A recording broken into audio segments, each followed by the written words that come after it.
Today, on how it's made. Worcestershire sauce.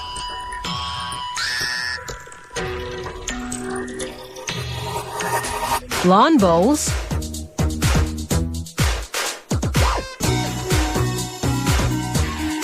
And radio-controlled model jets.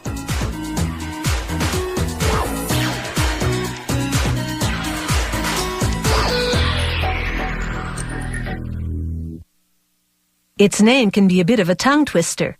Worcestershire sauce, Worcestershire sauce, Worcestershire sauce. All those pronunciations are acceptable, as are the endless ways to use this condiment. From flavoring beef recipes and salad dressings, to joining tomato juice and vodka in a Bloody Mary. In the early 1800s, an English nobleman in the county of Worcester hired two local chemists, John Lee and William Perrins, to duplicate a sauce he'd tasted while traveling in India. Their resulting concoction was unpalatable, so they relegated it to the cellar. Years later, they came across it during a cellar cleanup and gave it another taste. Lo and behold, the sauce had matured and was now delicious. They christened their creation Worcestershire sauce and went into business. Today, more than 170 years later, that same company produces that very recipe, the specifics of which remain a closely guarded secret. The process begins with onions and garlic, pickled in malt vinegar for 1 to 2 years. Inside the pickling barrels, the bulbs slowly liquefy, their flavor infusing the liquid. Other barrels contain anchovies, cured in salt for several months. Additional ingredients include salt, sugar, white vinegar, malt vinegar, tamarind concentrate, molasses, and a top-secret blend of flavorings and spices. Starting with the two vinegars, workers pour the ingredients, one at a time, into gigantic blending tanks. There goes the tamarind concentrate. Now the anchovies.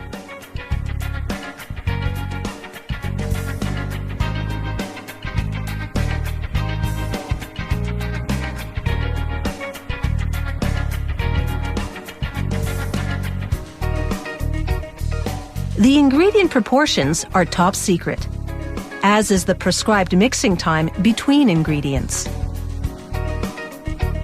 Now the pickled onions and garlic.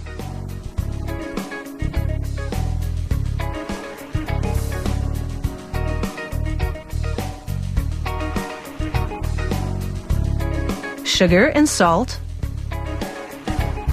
and that secret blend of flavorings and spices. Next, they pump the mixture into maturation tanks. There, over the course of several months, the ingredients age and interact with each other, undergoing complex changes in their natural chemistry, which produce the sauce's distinctive flavor. Agitators rotate intermittently to keep the ingredients well blended. The sauce then goes through a sieve, then through a press, followed by another cycle of blending and straining. The sauce is a smooth liquid by the time it progresses to the next phase, pasteurization.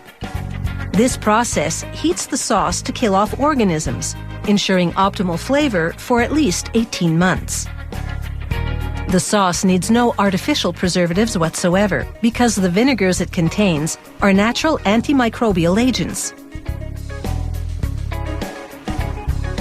The bottling process is entirely automated. The factory produces different formats. This one is modeled after the original bottle from the 1830s. The machinery closes each bottle with a one-piece plastic flip-top cap. Inside, there's a small hole to ensure the sauce dispenses at the right flow rate. This prevents accidentally pouring too much sauce.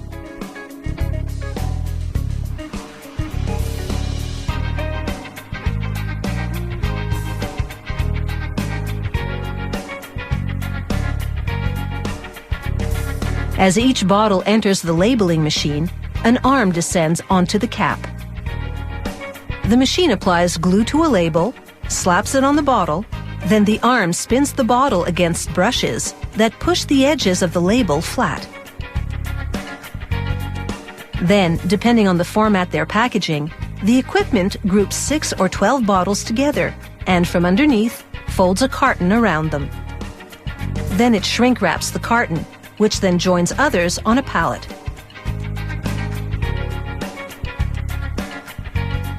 The production process and recipe have remained essentially the same since Worcestershire sauce was first bottled in 1835.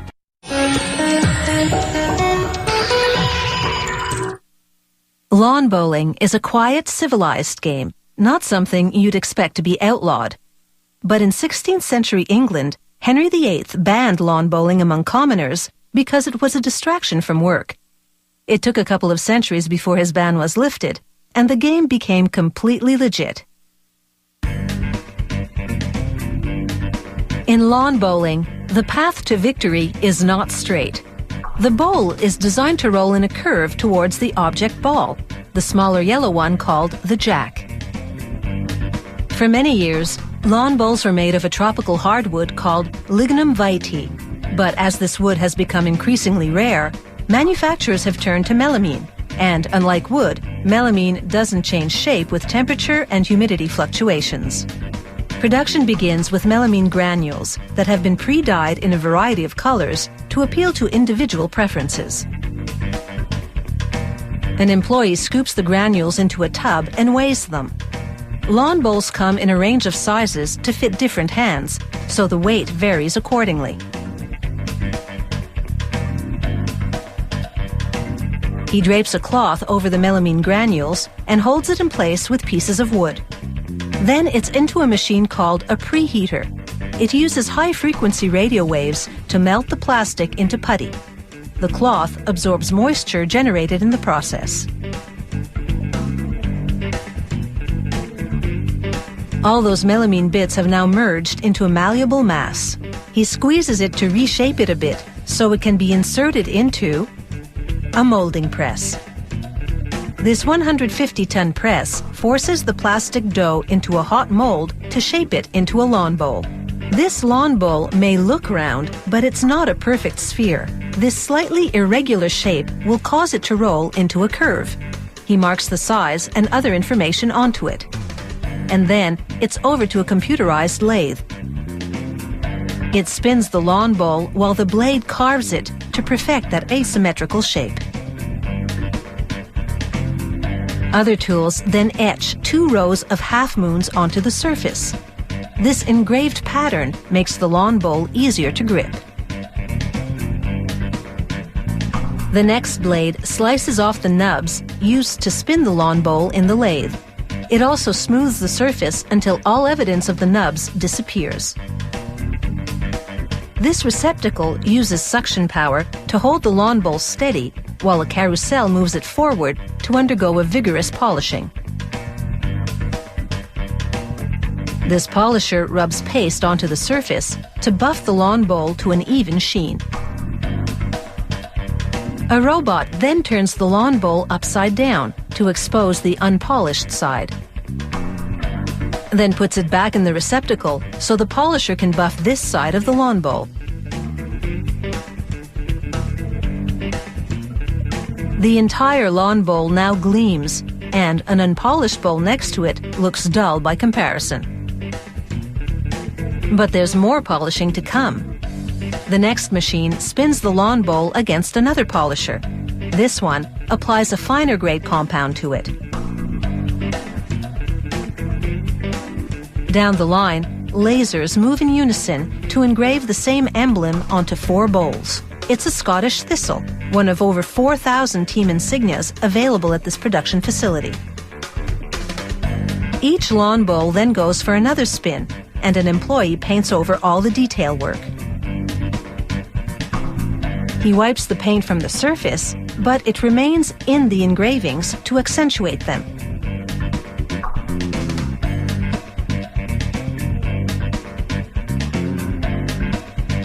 Some lawn bowls get 2-toned paint jobs. The worker brushes red paint into a hawk engraving, which provides a nice contrast to the yellow detail work.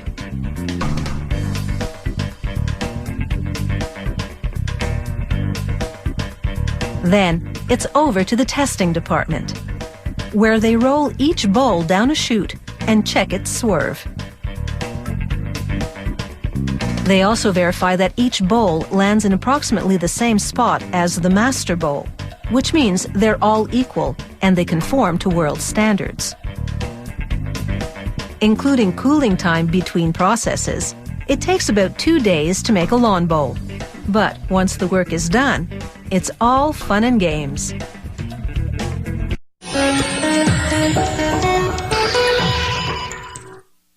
Radio-controlled model jets first flew onto the radar in the 1970s and have since evolved into sophisticated flying machines. Many have turbine engines and use real jet fuel. They allow people who would otherwise never pilot a jet to experience the thrill of flight with both feet on the ground. Radio-controlled model jets can roll and dive like an actual jet. And they can reach speeds of up to 450 kilometers an hour. Operating one isn't child's play. It takes practice and skill to pilot this kind of model aircraft. It also takes money, because they cost up to $20,000. Making a model jet begins with the paint job. They airbrush designs directly into the molds that will be used to shape various parts. This particular mold will be used to make one half of a wing shell. When the paint dries, they roll epoxy resin into the mold, then put down a layer of fiberglass. They reinforce the fiberglass with super strong carbon fiber, then brush on more epoxy resin. The next layer is balsa, a lightweight wood from South America. They apply carbon fiber to sections of the wing where parts are to be attached. Another sheet of fiberglass and epoxy is the final layer. Now they add a layer of absorbent material, then sandwich the mold in plastic film. They install a connector for a vacuum hose and hook it up. The vacuum pulls out the air, squeezing the layers together. Then they bake the unit, which activates the epoxy, fusing the materials together. Next, they assemble the wooden framework for the wings. They reinforce it with strips of carbon fiber and apply epoxy on the edges. The model makers carefully install the framework on the wing shell. They apply an extra rib along the wing tip. Slide aluminum cylinders into tubes in the framework, then bead more epoxy along the wing shell's perimeter. They use high-strength adhesive in strategic parts of the framework to attach the other half of the molded wing.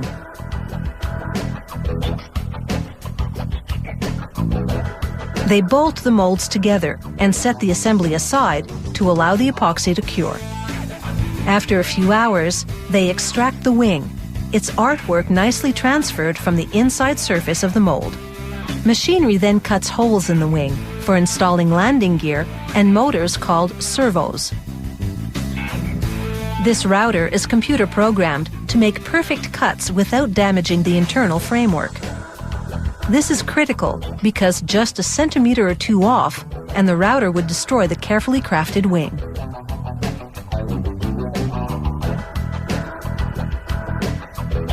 The modeler now perforates the fiberglass layer of the wing. He's creating a hinged section called an aileron. It's a control surface that will cause the plane to turn or roll.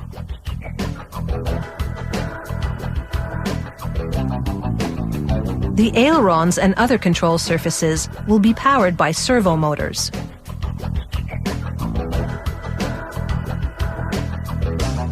The front fuselage shell has been molded and is now ready to be revealed.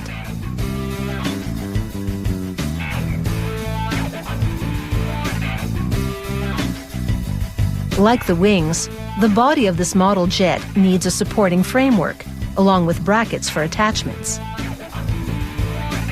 Another computerized router carves them out of multi-layered carbon fiber board.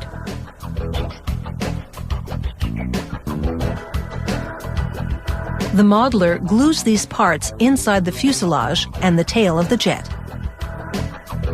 Coming up next, this model jet gets its wings and prepares for takeoff.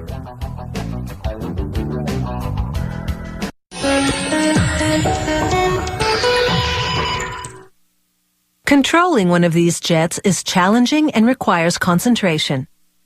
These are expensive toys, and the learning curve is steep. One bad landing, and this model jet could end up in a crumpled heap. It's why flyers hone their skills at airfields and test them in international competitions. Back at the factory, the molded pieces of this model jet are coming together. They attach the wings to the fuselage, using the cylinders installed earlier. Then the modeler moves to the aircraft's tail and attaches the stabilizers,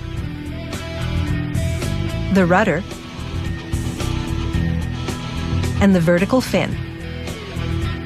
Super-strength glue cements the assembly. Next, they build the motor. This one is a ducted fan electric system, a type used in smaller jets. The modeler first assembles the casing that will hold the fan and its motor. He slides airfoils into the casing to create 4 ducts, which will properly channel the flow of air. He slides the electric motor into the aluminum hub.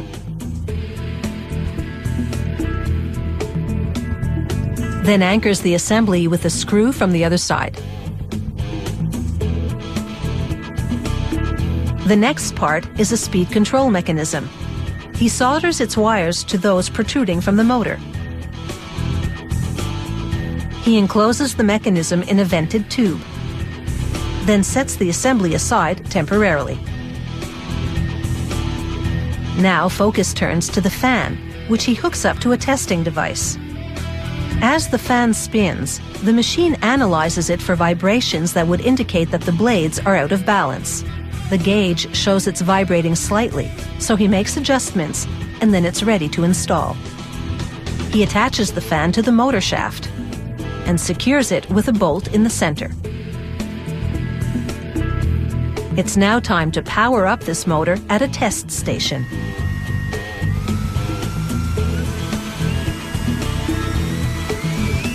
He brings it up to full throttle and measures the thrust it generates. It passes the test, so he installs it in the model jet's fuselage. Later, this ducted fan motor will be connected to a battery pack. Now he moves on to the landing gear and attaches air cylinders to the front and rear wheels. Pumping air into these cylinders will cause the wheels to retract after takeoff. This system will also cause the wheels to engage for landing. Next, a sheet of clear thermoplastic is transformed into cockpit canopy parts. A machine heats the plastic, then vacuum shrinks it to 2 molds.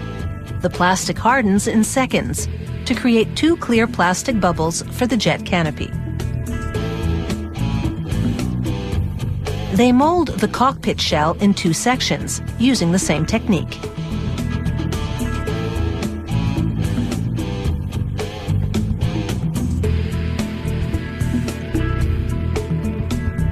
With the cockpit now installed and a doll for a pilot, this 50s-era Korean warjet replica is in fighting form. All that's left is to install the radio control system, which will be done by the operator after purchase. From nose to tail, the attention to detail is impressive. Some of these model jets even have gas turbine engines for added authenticity.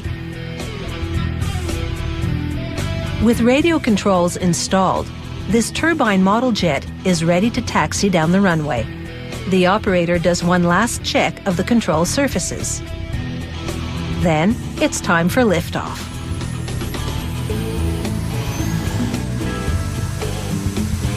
Miniature turbine engines sound and work like those of a big jet.